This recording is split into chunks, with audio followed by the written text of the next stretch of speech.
I was hit good. What does TrackMan say? 174.9, right? Total was 180. So that was just a good solid 7-iron for me. So where does that power come from, right?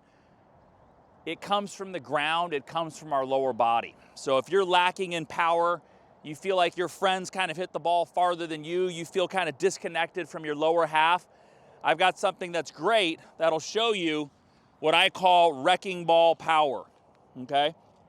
So in a golf swing, what we're trying to do with our lower body, if I just put this up where my spine is, we're trying to get our lower body to move from right to left.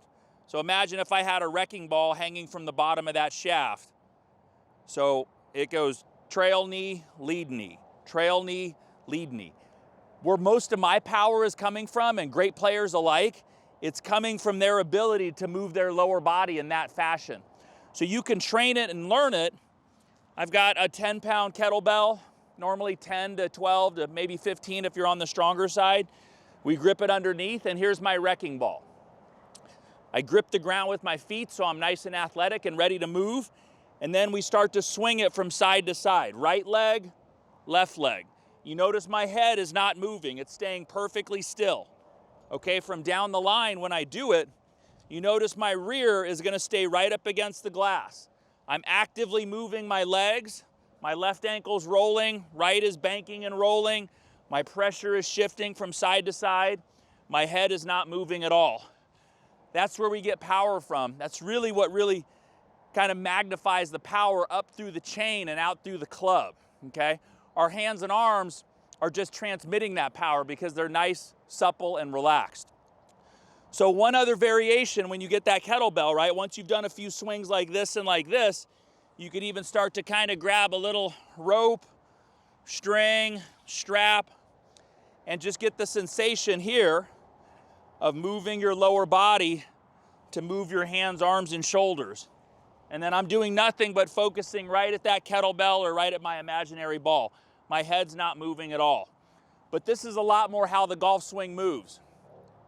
So many of you out there, you're really doing the cardinal sin of doing a lot of this right off the ball because it feels powerful, but it's not. The power comes from down here in proper movement. So what I would suggest is really kind of taking a look from the ground up, your feet, ankles, knees, and hips. That's really where power comes from. So once you kind of feel that, it changes your ability to produce more speed and more power, which is so important in playing good golf. If you can hit a 7-iron, 170, I can play at 160 and just make a smooth, comfortable swing. I don't have to really try to kill it. So many of you out there are playing your 7-iron, maybe 150, but you know it's the best you've ever hit. Once you start to kind of multiply the power from the ground up, you're really gonna feel that start to change.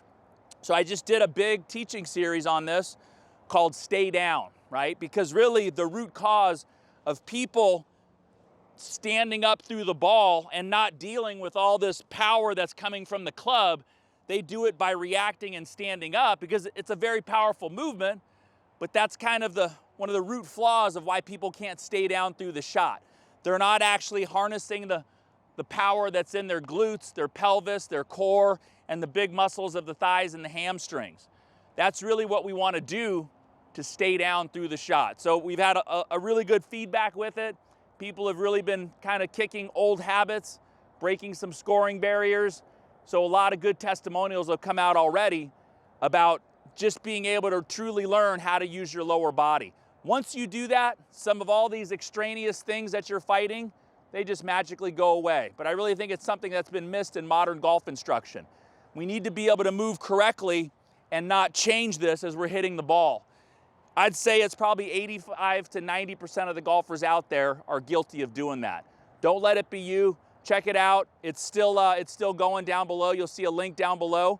Other than that, I will see you next video. If you have any questions, concerns, or comments, leave them in the comment section. I'll get to them as quick as possible. But thanks for watching another video, and I hope to see you hitting it better next time.